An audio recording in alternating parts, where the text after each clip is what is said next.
My desperate opponent, who's sinking like a lead weight in water, pulled a stunt and you guys fell for it. She put out a defamatory statement and you all ran with it. You didn't do your journalistic duty. It was malpractice of journalism like I've never seen before. And it was an effort, I believe, to influence this election. Many of you are an arm of the Democrat Party. Many of you are propagandists. And almost all of you should be ashamed. So I want to show you what happened yesterday.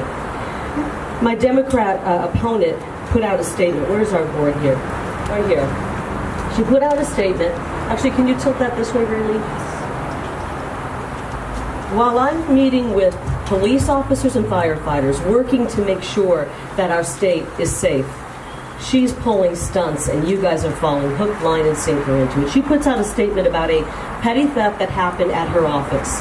She knew darn well that I had nothing to do with it, so she puts a statement out, and right away, your gatekeepers over at the Arizona Democrat Party jump on it, and they put a statement out, which was the cue to you to go ahead and start running with it. NBC News, an arm of the Democrat Party, was the first to start reporting on it. And then we get this from Newsy, whatever that is. Gubernatorial candidate campaign headquarters broken into. Oh, you guys spread this like wildfire. Then The Guardian, overseas. Campaign headquarters broken into. Watergate, oh my goodness.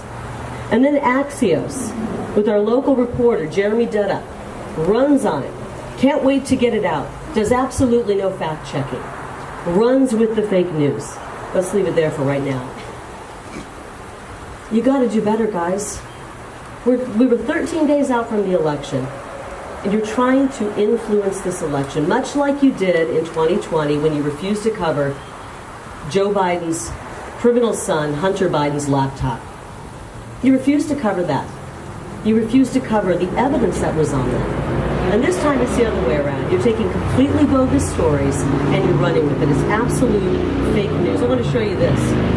This was an actual picture and font that ran on NBC News. Vaughn, this is your news outlet. This ran on NBC News all day. All day. Says GOP incites break-in at campaign headquarters, Hobbs campaign headquarters. And look at the picture they picked. Thank you very much, Vaughn. Thank you, NBC. Look at this one. AZ Dem governor candidate Katie Hobbs blames GOP incitement for break-in at campaign headquarters. Again, MSNBC, an arm of the Democrat Party. Arizona Central runs with it. No fact-checking. You guys don't want to dig around. You just run defamatory statements. Stacy Bartender over at Arizona Repugnant, running this. I mean, I've got many of these guys.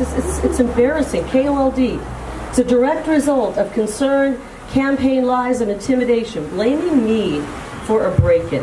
Now, hopefully by now, you figured it out. But that's part of the plan. You don't care about the facts. You know the facts will come out later. You'll cover those once or twice. No big deal. But you'll cover the lie. You'll spread it around the globe over and over and over again. That is how fake news is spread. You will absolutely take a complete bogus story. You knew lies were in that. And it's a diversionary tactic. It's a self-fulfilling prophecy. You demonize, and then we call it the wrap-up smear. If you want to talk politics, you call it the wrap-up smear. You smear somebody with falsehoods and all the rest, and then you merchandise it. And then you write it, and they'll say, see, it's reported in the press that this, and this.